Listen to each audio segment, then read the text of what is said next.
just a couple of words before I begin.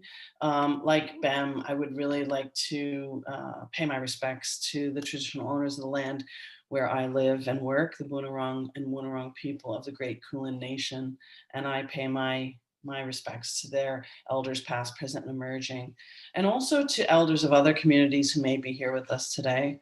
And I always like to add that as I'm a migrant to this country, I really want to acknowledge the countless generations of First Nations people here in Australia who have met, worked, thought, talked, and made creative work before us, a legacy from which I and others continue to benefit. And I also, it's important to me to recognize that this land that I am allowed to live on always was and always will be Aboriginal land. And that was never ceded despite the European occupation that continues. So that's one opening, and it's an important one for me that underscores everything that I do in this country as a migrant. But there's a couple of other caveats I'd like to offer. One is I'm going to go a bit left of center as usual, and I'm going to do a spoken word performance for you. And thanks, Bem. I find that the older I get, rapidly aging, older person that I become, I really want to do more and more of my academic work in this way. And the reason for that is because I study affect theory and because I'm a playwright by training.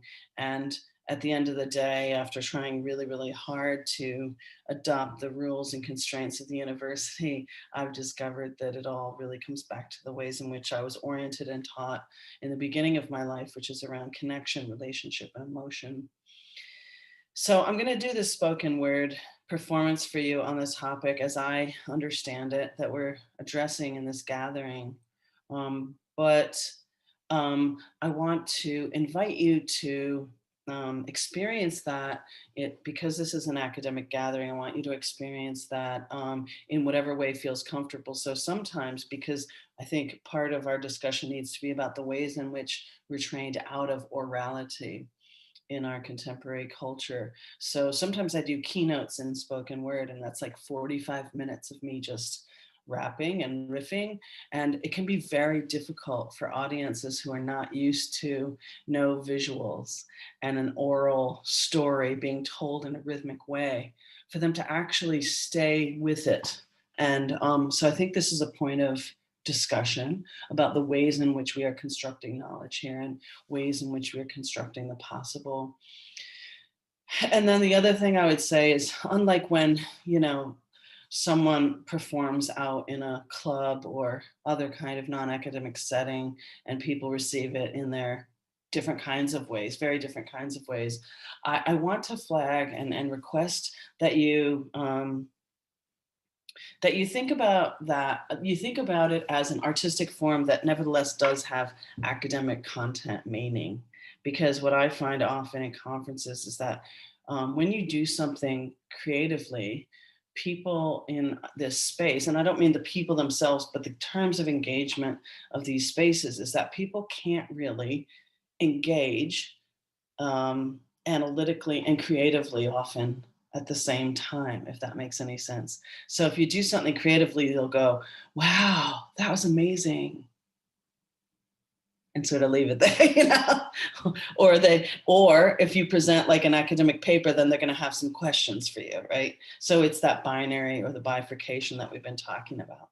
So I want to invite you all to let it wash over you, but also keep your analytical brain turned on in the history of Bertolt Brecht, who says that cathartic experiences in the theater only allow us to disengage from our political commitments. So I invite you to not disengage from your political commitments tonight or this morning in your place. And lastly, I just want to dedicate this to a friend of mine, a scholar, artist, a digital ethnographer who passed away on Saturday at a very young age of cancer very suddenly. And her name is Katie Warfield. She's a Canadian scholar who is very much dedicated her life to the project of the possible. So this is for Katie. Okay. Jose Esteban Munoz was a queer Cuban American scholar and activist who attended to love, sex, and death through the monocle of the AIDS pandemic. And now we've got our own pandemic. Not so much about love, sex, and death, but it does still enflesh the inequalities that drive its devastation around the globe. Pandemics are like that. But love, sex, and death also go hand in hand with creativity and utopias. Munoz spits some style from Oscar Wilde. He says, a map of the world that does not include utopia is not worth glancing at. Not worth a glance. But what good is utopia if it's just a word? I mean, we know talk is cheap, so we take a leap. Don't let utopia be a word, he says. Okay, so he tells us that Bergson's utopia is not a no place. Shout out to Ben. All right, okay, that's a start, but he's a cheeky boy. He likes to push it. He says he's going to take us on a date with Bergson's theory of utopia, not a no place, but he feeds us his Munoz brand of utopia, a queer, real place, at least a possible place. He says, don't let utopia theory be a throwaway. He says, no, we can hinge something on that. We can swing from it. So I got to thinking, I thought creativity is not a nowhere place either. It's not a lever for capitalism. It's the place that you can't get to from a recognition that we are not enough. We are the possibility place. Munoz serves us like a dinner, 3 courses of utopia fine dining. His theory of utopia is what creative possibility could be. It's a doing for and toward the future, he says. Utopia, he says, is kind of a queer futurity. I say a queer what? He says a longing. A brimming, almost spilling, skimming stone bouncing on the surface of the here and now, limbing light planes toward a future self, like a not quite here, but always in process, always becoming, emerging in difference. Dude, A longing, I say. I know longing, yeah. A wanting for the possible, yep, I say I'm in. A repetition of longing, desire, failure, and hope again and again and again. That's utopia, he says. That's creativity in my queer body. Waiting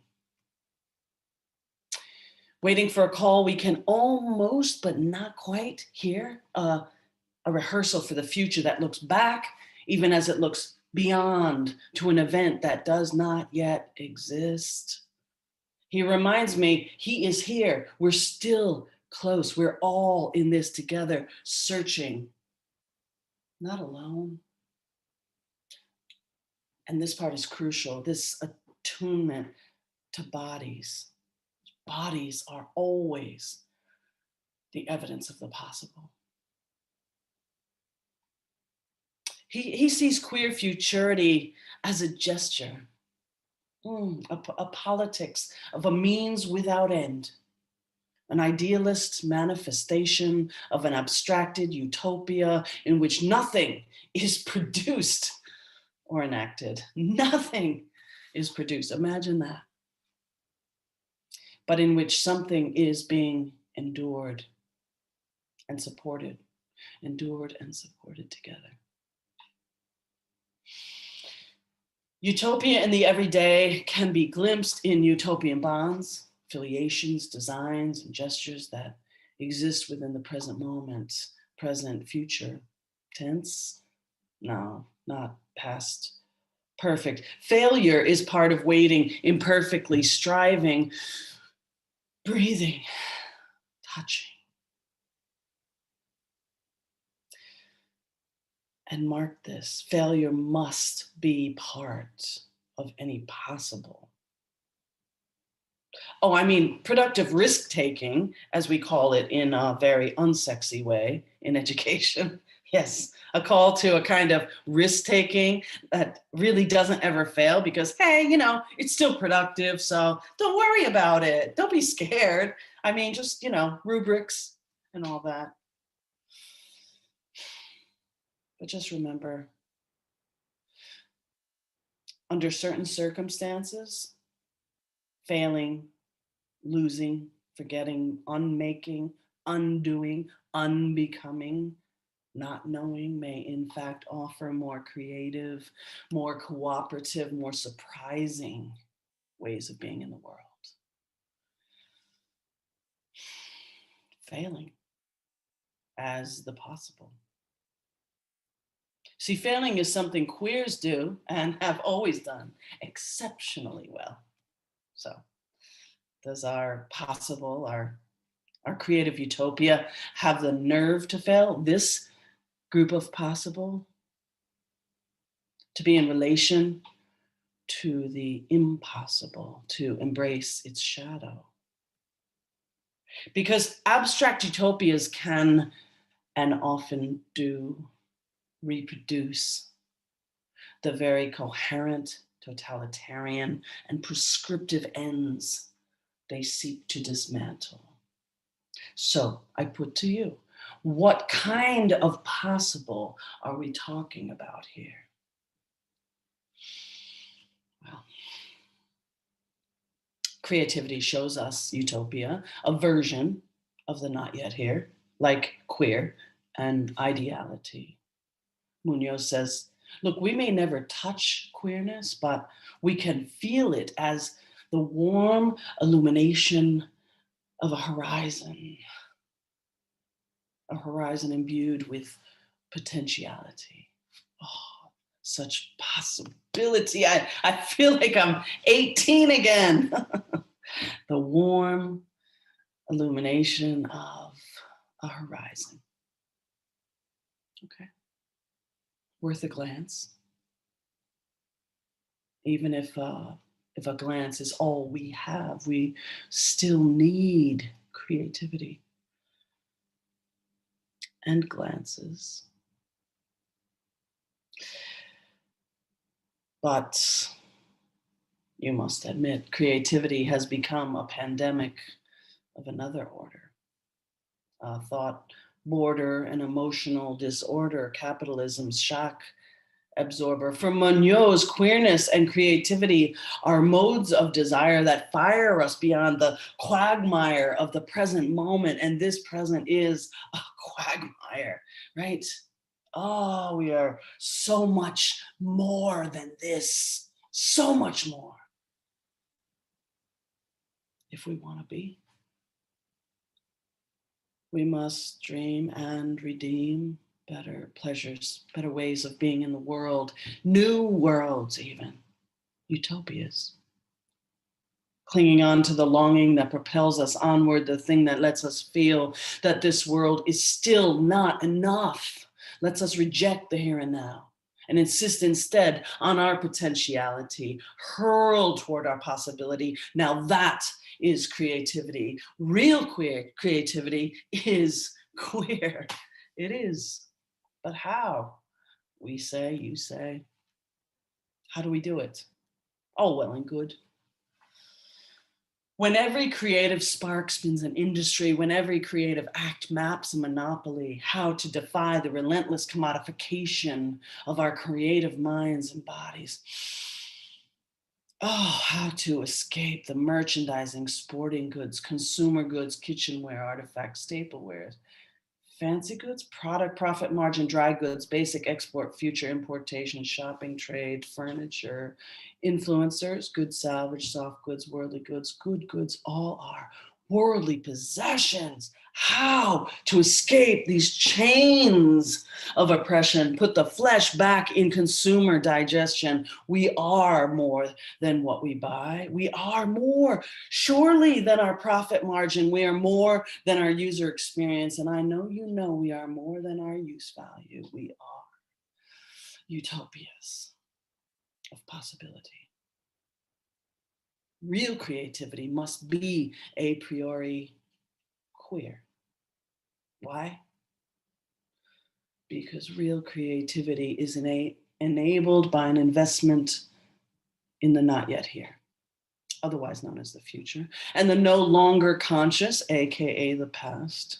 So, what is the aesthetic and relational creativity of this moment? This us together is the bone and sinew, the heartbeat within you, a living creativity that refuses to be bought, packaged, owned, raped, shrink wrapped, freeze dried, and crying. It's that old time creativity we all remember faintly from our past, our no longer conscious. Because creativity is a utopia for those of us who can stand the speculative, who defy the dominant, who fly in the face of profiteering on the possible, the niggling, wiggling insistence on recognition, sameness, intelligible. Standardization makes me sick. The universal stomachache that there is something rotten in the state of global creative economies. Yeah, that's right. I think Hamlet had a different version of that. Love, time, possibility. Outside of not so civil society is where my creative body thrums and thrives. You see, it's the mortar of capitalism, the demand, who see it as a natural order, an inevitability, the way things should be or must be.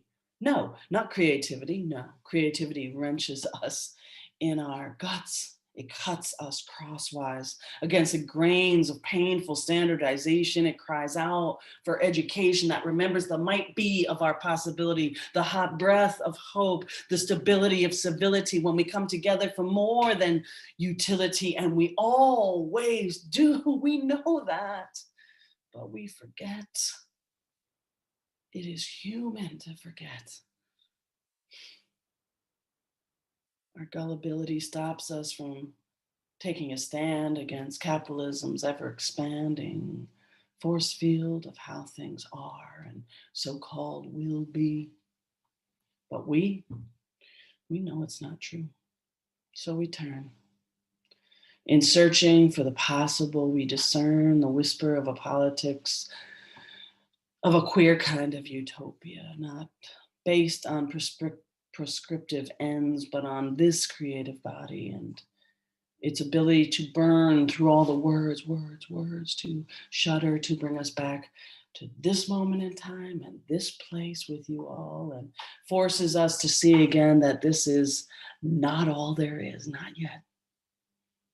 To feel his minor gesture to that which is not yet here, as Bem brought us in.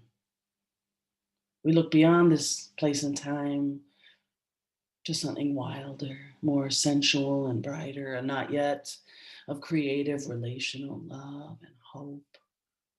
Its indeterminacy and deployment of desire will keep us moving toward the fire, that warm illumination of that wider horizon. It's a not yet beyond this pandemic, a not yet beyond commodification, creativity unfinished, expanding outward into the always possible, which I think of as the us. Utopias are here for the taking and for taking us. So let us be taken by the possible. Thank you.